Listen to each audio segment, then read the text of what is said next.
Herzlich willkommen, liebe Zuschauer. Schön, dass ihr wieder eingeschaltet habt zu diesem neuen Interview, das ich heute auf Englisch führen werde. Ich gebe mein Bestes und spreche heute mit einer Heilerin und spirituellen Lehrerin, ähm, die im deutschsprachigen Raum noch nicht so sehr bekannt ist und die ich euch gerne vorstellen möchte. Skylar Akamisis ist Heilerin, spirituelle Lehrerin, Medical Intuitive. Sie ist Ernährungsberaterin, sie ist Lehrerin für Theta Healing und sehr viel mehr. Und wir sprechen heute über ihre Medical Intuitive Technik. Herzlich willkommen. Hi, Skylar. I'm so happy to have you here. Hi, lovely. I'm really grateful to be here. Thank you so much for using your incredible translation skills. Yeah, It's a I real will honor. try my very best. So I would like to talk with you about your medical intuitive technique. But first of all, I would like the audience to get to know you a little bit better. Okay. Could you tell us something about what are you doing? What is your work? And for most important, what was your personal healing story? What brought you to work as a healer and a spiritual teacher? Oh, when it comes to the story, it was chronic illness when I was very young. And I remember being told when I was 10 that I had Hashimoto's and that I would be ill for the rest of my life. And I was very traditional. You know, I was a very high grade student. My parents were very into education, but losing my health and having them in the main system not be able to help had a profound effect on me. And I think it opened me to a higher power or to other things that I would not have been open to without that illness. And I had a big spiritual awakening at 17. And then within a year, my illnesses had resolved. And that's when it became real for me that your illness comes from a disconnection from God and a disconnection from yourself. But I didn't know how powerful that was. I just knew that I wanted to help people, and that's how it began. And then it grew into medical intuition.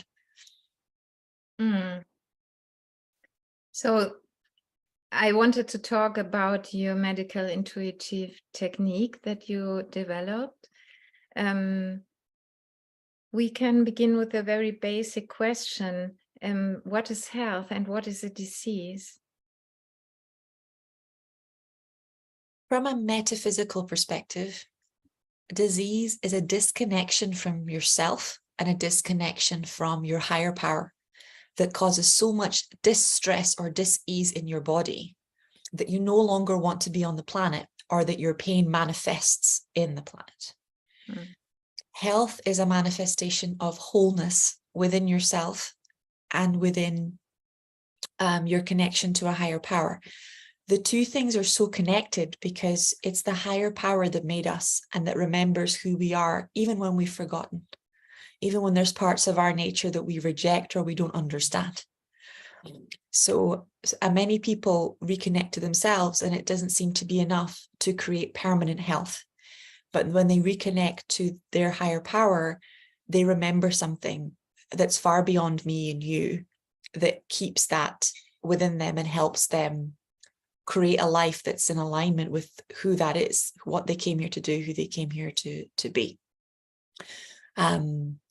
Medical intuitive technique was created because, especially at the beginning of COVID, I suddenly had an explosion of clients because especially in the UK, all of the GPs closed, all of the hospitals closed.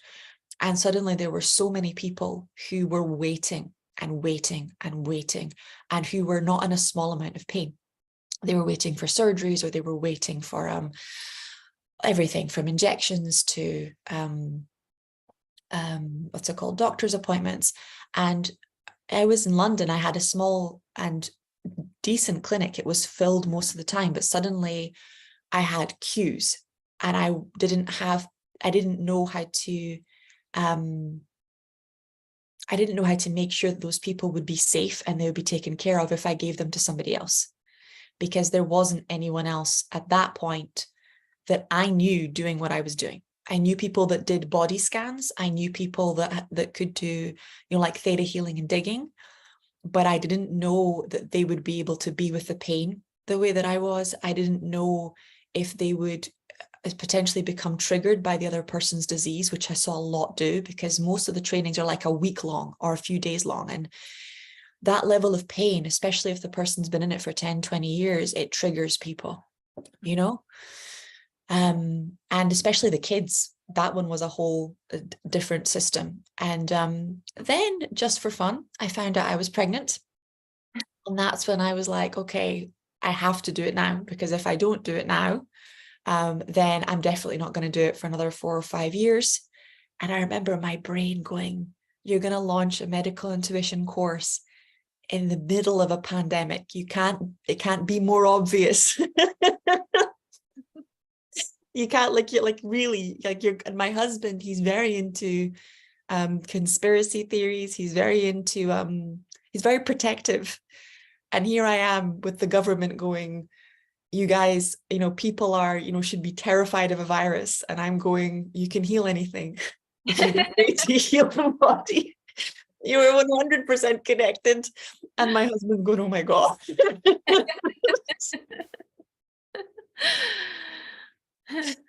And I remember him saying, I'm going to go out he went out to a lot of protests, and he's saying, Sky, look, I'm going to do my best and I'm going to have your back. And he was like, but I don't know, it's either going to be fine or it's not going to be fine. But I think that was the catalyst. I think that there were so many people asking why. I think that there were so many people, particularly because at that point, COVID was incurable. There was no solution, that were suddenly praying and asking questions and going higher than what was available, that it was just some sort of divine timing. But for me, it was needing to help people because,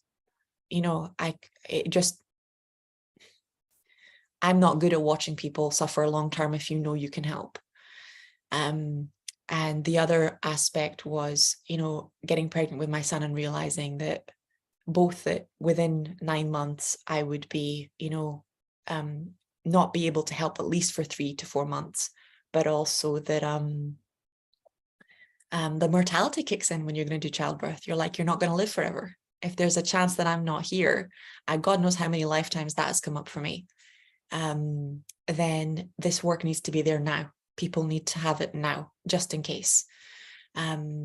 So there you go. That's how it came about. Yeah. So you talked about our disconnection from God, and that this is the root of a disease. During the last 10 years, I worked a lot with reprogramming beliefs. Mm-hmm. And during your medical intuitive technique, I was confronted with my feelings, and very intensively confronted with my feelings. And I noticed how strongly I was disconnected from them and also disconnected from my body. So what is the significance of thoughts and what is the significance of emotions for healing?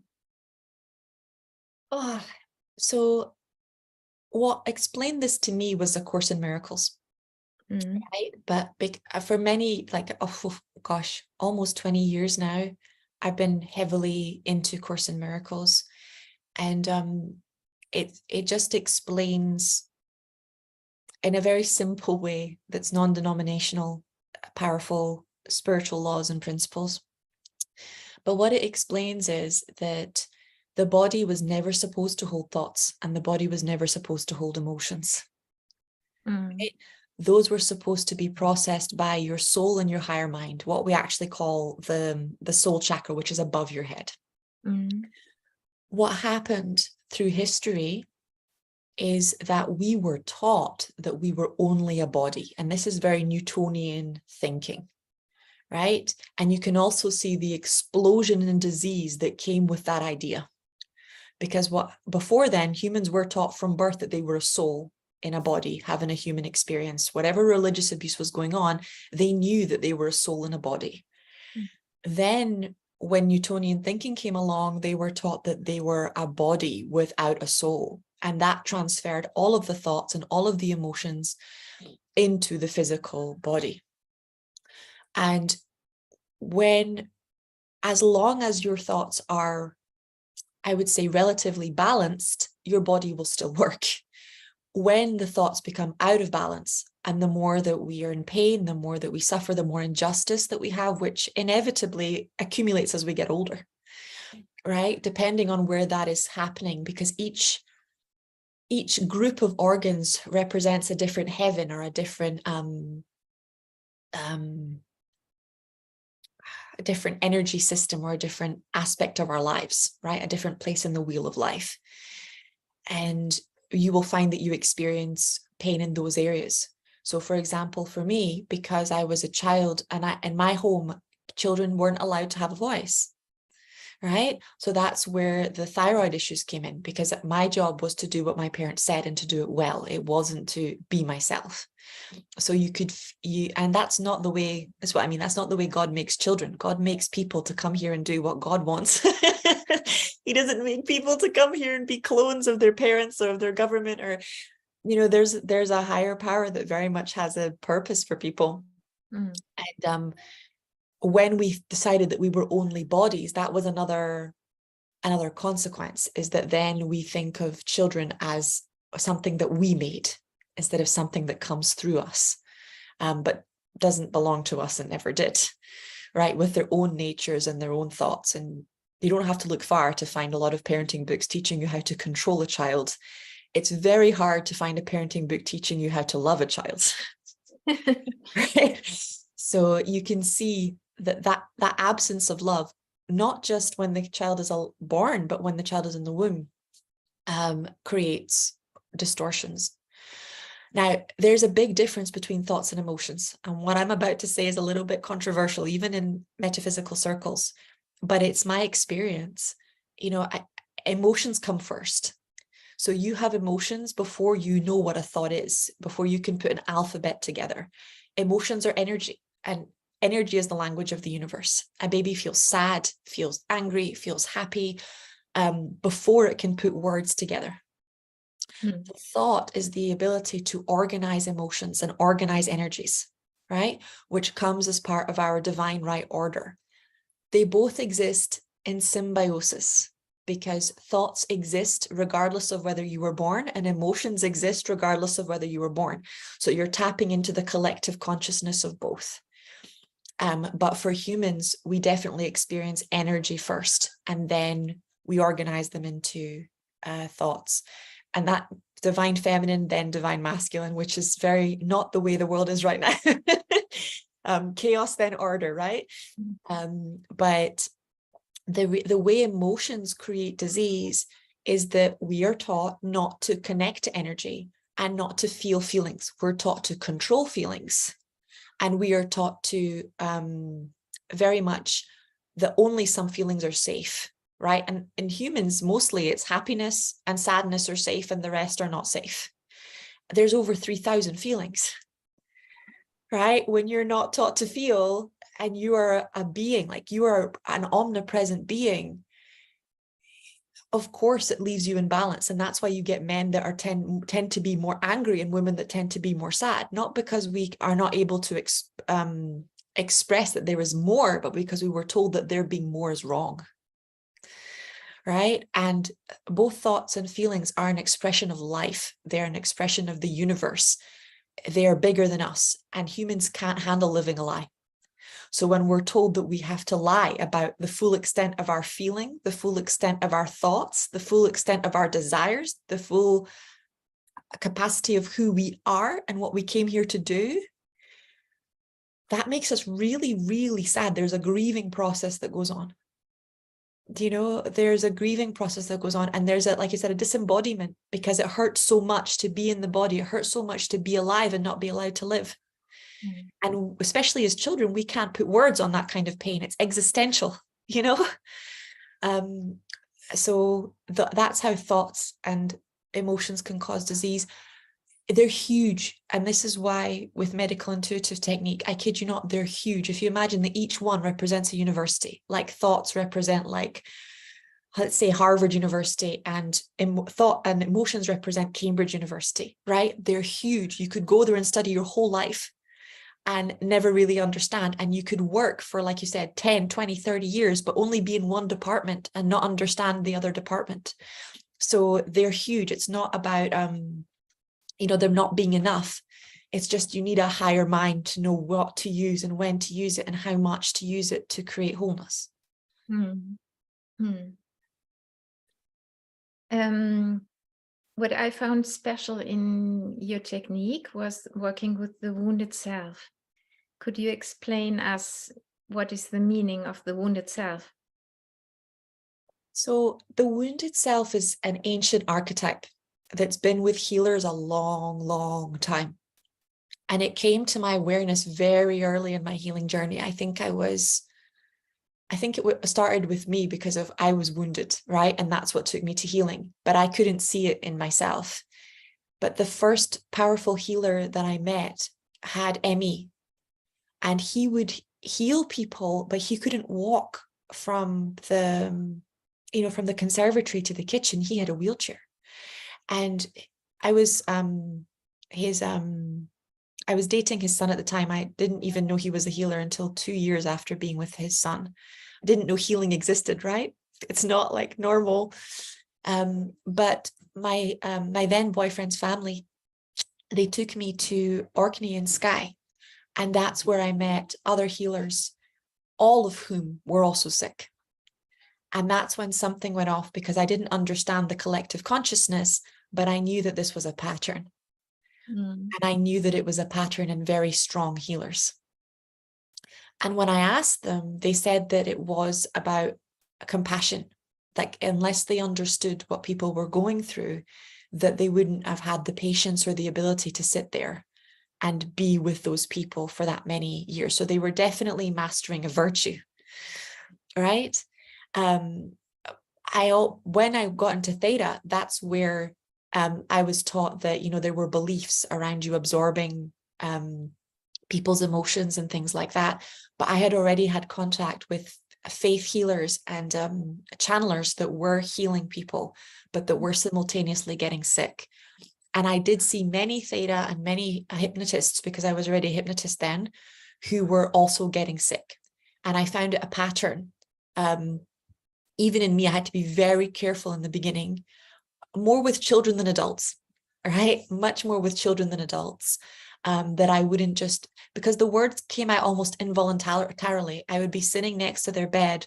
I would be seeing how much they were suffering, and the words would say, God, take me instead, right? Give it to me. Just, if they don't have to suffer, I'll take it. And you could see the bargaining, and it's such a big part of the collective consciousness, right? Somebody, I'll sacrifice me, or I'll sacrifice something. And I remember those words very young, because I started volunteering with disabled children for Duke of Edinburgh when I was around 14, 15, and seeing little children, you know, who wouldn't ever see, even 5, 6 years old, changes you, you know. So you start to understand the level of heartbreak and soul break many people carry, and the amount that they are willing to sacrifice if something like that can be changed. It also made me very afraid to work with illness, because I was afraid of hurting people. I was afraid of, you know, them getting overexcited and maybe it not working. So it slowed me down quite a bit as well. But the wounded self became really clear when I started studying alcoholism. And they tell you the story, it's actually a Greek story, of Perseus, who has this massive wound in his masculinity that cannot be cured, and has to go on a pilgrimage to heal himself by remembering who he is and reconnecting to God. And when I got into archetypes, suddenly I understood the collective consciousness. And there wasn't one story, there were many across all the religions about the wounded self. And that's when I realized that the parts of us were going somewhere, right? Even if we don't remember. And Course in Miracles matched it. Course in Miracles said that nothing we lose is, nothing is ever lost in the mind of God, right? It always goes somewhere. And that everything that we've lost will be returned to us, like 7-fold or 14-fold, if we're brave enough to go and ask for it to be returned. Whatever was taken, whatever was stolen, whether it's health or family or friendship, or that it will be returned. And that's when it clicked, that if we worked with the wounded self archetype, that the wound would have the answers to what caused the disease, even if it didn't have the answers to what was going to create wholeness. Mm-hmm. In different techniques, we take different ways to connect to the divine. Yeah. Or I would like to say to remember that we are always connected with the divine. Yeah. In your medical intuitive technique, you choose the way through the heart into the heart of God. Why did you choose this way? I chose it because of the emotions. I found because I tried many different induction techniques with hypnosis. Sometimes you would go through a rainbow, sometimes you would go through your head. There was, like I said, there's always a door, there's always steps or a cave. But I realized that for me, when I went through the heart, I had much deeper access to my emotions, both for clearing them, but also for facing them. Like there was courage in the heart that I needed. I needed for what was coming. It takes a lot of courage to face your memories and to face everything that we are, for both your gifts and your failures. You know, so I find that going through the heart created that. And I also find that going through the heart affects the torus field and helps create the body faster than if I use other parts of the energy system. But I also have had, like, I chose the heart, but I've also had great success going through the sacral chakra and the womb as well. So the heart for me was what gave me the most shift in the torus field, but obviously hearts are made in the womb. So if people are more comfortable with their wombs, that will probably work too. Yeah, okay. In the heart of God, we met the wounded self, and this wounded self could be an archetype, like you talked about the wounded healer archetype. It also could be parallel life or past life. And what do you think? What is the meaning of past lives for our health? Because, and to be honest, before I made your program, I avoided looking to past lives because I felt that often it was a distraction for bringing clarity in this actual life and to current relationships, and I won't do this. So this was what I thought before I did your program. Now I experienced it different. But what significance do past lives or parallel lives have for our health? Let me break it down a little bit, and I'll tell you a bit of my own story just so you feel me, right? But when it comes to quantum physics, there is no past, there is no future. Everything is happening now. So what we think of as a past life is a trauma that our soul and our body still carries.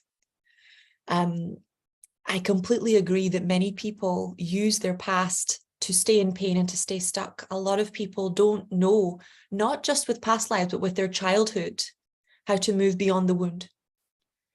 And it can very much be used as a justification for, I am like this because this happened in my childhood, instead of as the ability to grow, which is why we use, the re-imprinting. It's why the wound is the beginning, not the end with us, right?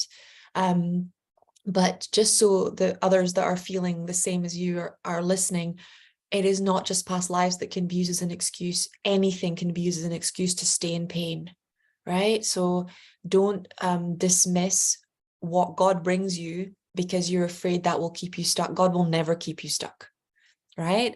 Our stubbornness might keep us stuck. But if you're seeing another life, you're seeing it for a reason. Now, I was like you. Not only was I, like you said, I was a law degree student. I had no belief in anything like this whatsoever. And before that, I was very Christian. So this was wrong, right? As far as I was concerned, this was just wrong. But as experience changes you. So when I had my spiritual awakening, all I could see every night when I went to sleep was the different lifetimes. And this must have kept happening for almost a year. Every day when I went to sleep was another life. And I remember my spiritual teacher back then, he had faith in a 17-year-old, he would say to me, don't get attached. Exactly. Don't get attached. It's just clearing. And apparently Buddha went through something similar. And a lot of people that wake up go through something similar, and they call it like a lifetime review. Right? But what it did for me was see just how much not finishing a life can keep that image, because to us it's a lifetime, but if you look at it energetically, it's what's a karmic meism or a samskara. It's a wheel that keeps on spinning, right? And that wheel, just like the wheel of a cinema screen that flicks pictures across the wall, is flicking pictures in your brain and in your soul and still manifesting. So what you do when you do a past life healing is you're stopping the wheels that are manifesting things that are no longer true, or no longer where you are, and getting the gifts and the lessons that will empower you in this life to be all that you can be, right? Because the idea is that that lifetime was supposed to support you. It was meant to be a stepping stone to your greatness and manifestation. And if it's not finished, if it was too painful to look at, even if there was too much power for you to understand or hold, then you won't be able to take the gifts with you, which is what's supposed to happen when we transition, when we cross over, right? We're meant to take everything we learn back to God and have it kind of like recreated like our DNA, so it can be even better next time. So that's how it can serve. The way that my first few experiences with past lives, one was with my best friend. He was born with spina bifida and his foot was completely curved. And we used to sleep on bunk beds in rooms after school. And I would have the dream of him and me being in battle together. And he fell, he got wounded, and somebody drove a cart over his foot. Now, when I asked why that kept manifesting, God said that was his blessing, because what he asked God in return was to never go to war again. So that foot meant that even if there was conscription, he would never have to go. He'd paid his price, right? So there are many beautiful things that come down from other lives as well. Promises, blessings, oaths. Some illnesses are blessings in disguise, right? Because they will stop you from having to commit murder, or stop you from having to do the crazy things that humans may ask you to do just to stay alive. But lives are a powerful, powerful thing, whether they're if you think about them as a wheel, but if you also think that the beginning and the end pull, right? So it creates almost like a tornado or a vortex. If you think like this is the biggest bit and you have a little one pushing and a little one pulling, and it's like a tunnel of water, it's a strong energy. If you heal the beginning or you heal the end, the whole shape changes, right? So both, and it's the interesting thing, isn't it? We think of this life as the present, but it might not be. It might not be where the biggest focus of your soul is. It just changes everything. So that's how we use lifetimes. That's how it comes up, particularly with disabilities before we're born. It can be very relevant. And sometimes with understanding why our family did things, or even why we chose this family to incarnate to. So there you go. Yeah. To me, my understanding of time completely changed through this training. Mm-hmm. We also learned about scanning the body for vitamins, minerals, toxins, nutritional habits. From your point of view, how important is healthy nutrition and drinking water for a healthy body? I mean,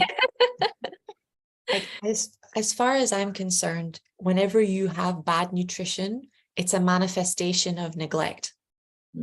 Right? So that shows the size of the wound, the ability to ignore yourself and your need to be nourished is a huge, huge cause of disease. A huge cause of disease, not just for you, but for the family line, particularly if you're a woman. 70% of gestational illnesses are caused by malnutrition. 78% of women will struggle with malnutrition after they give birth.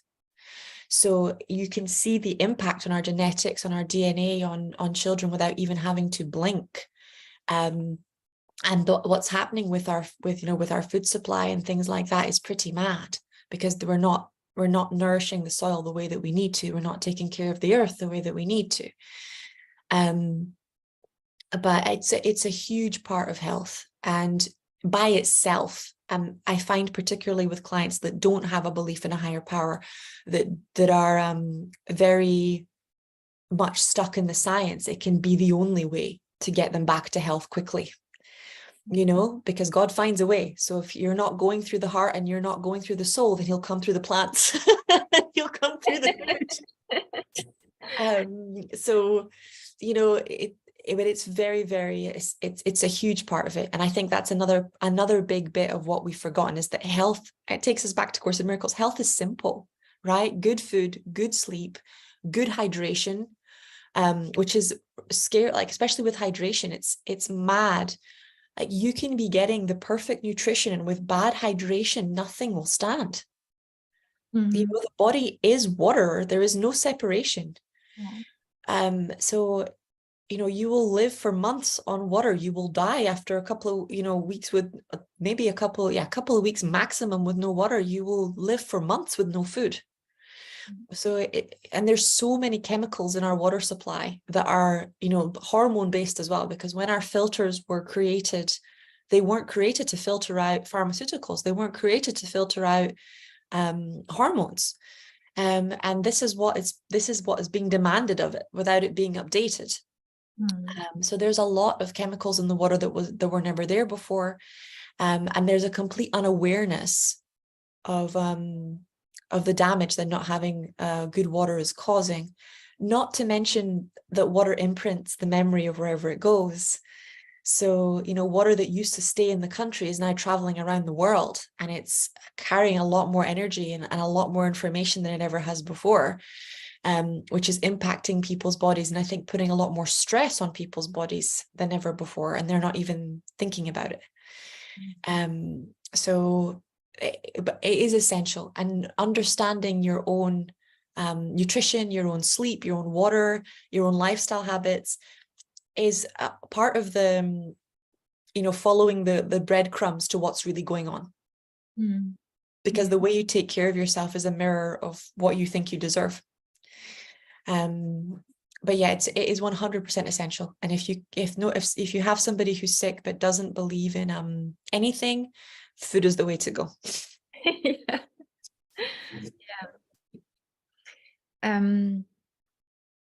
What I found very special in your training was dealing with death.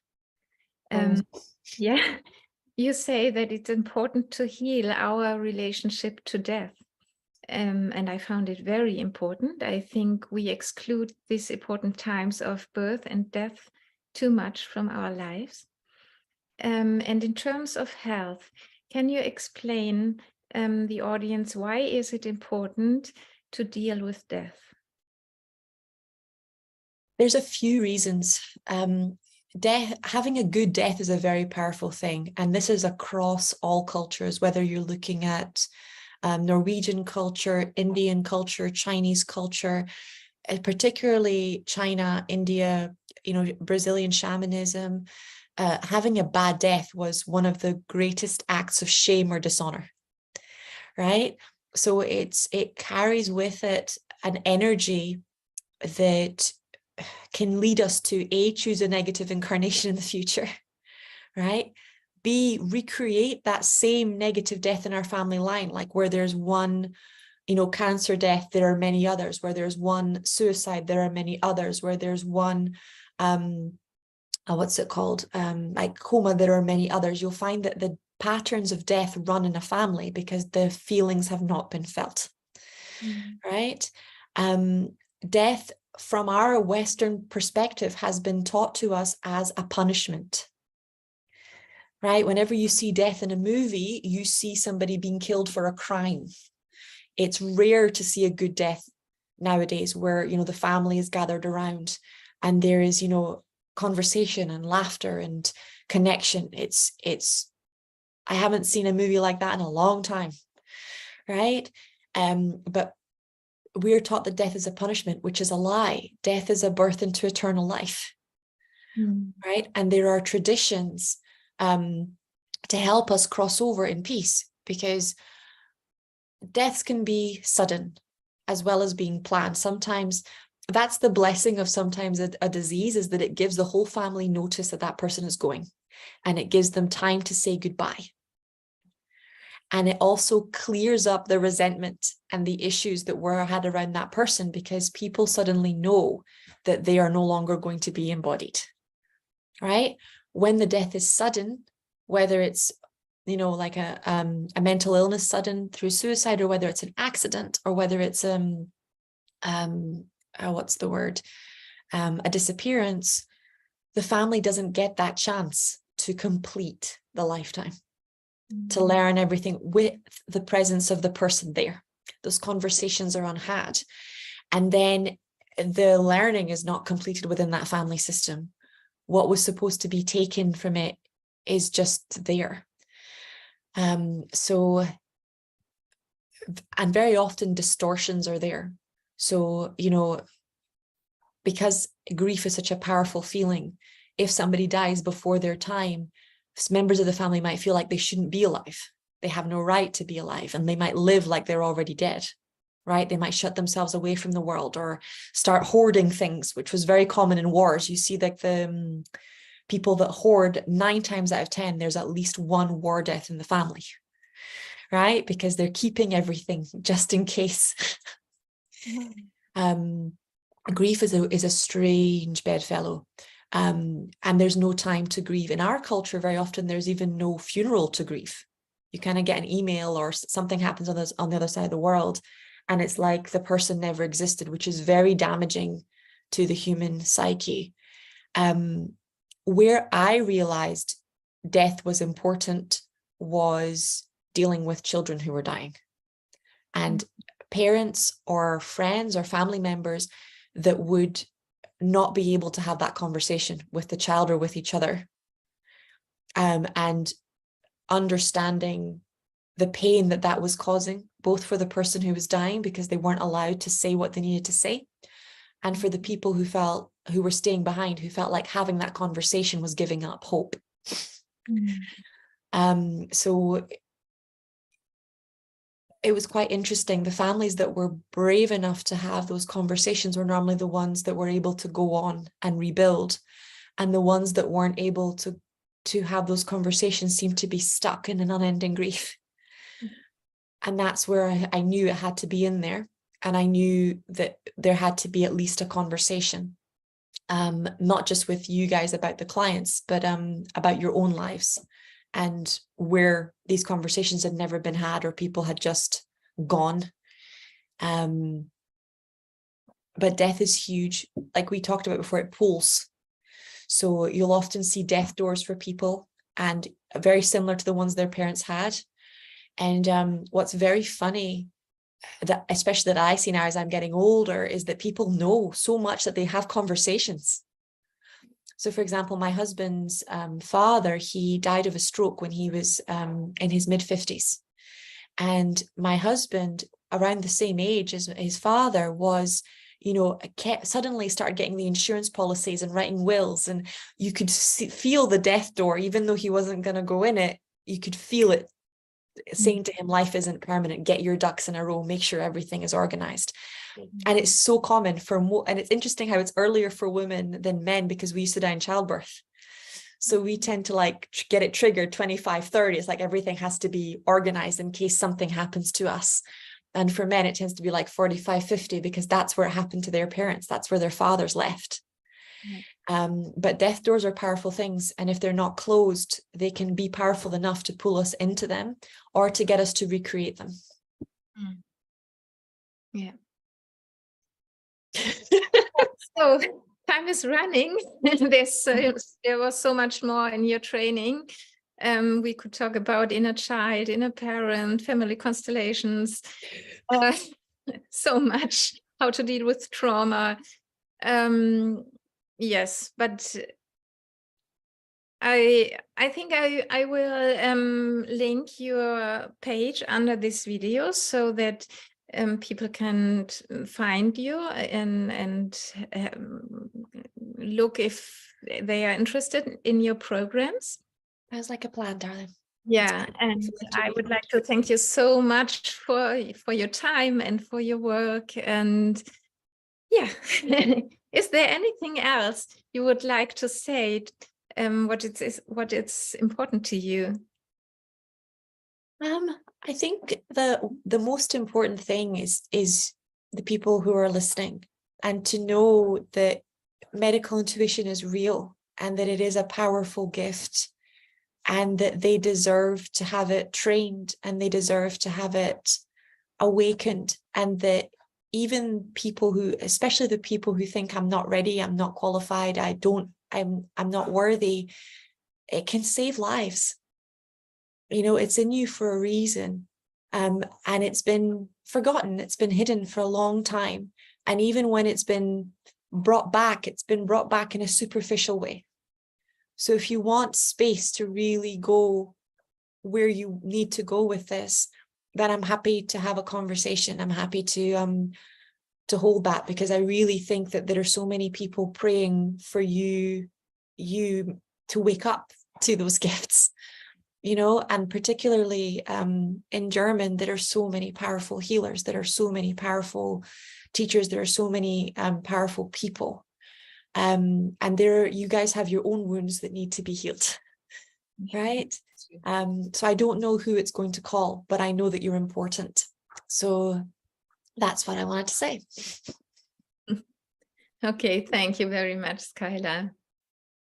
You're welcome.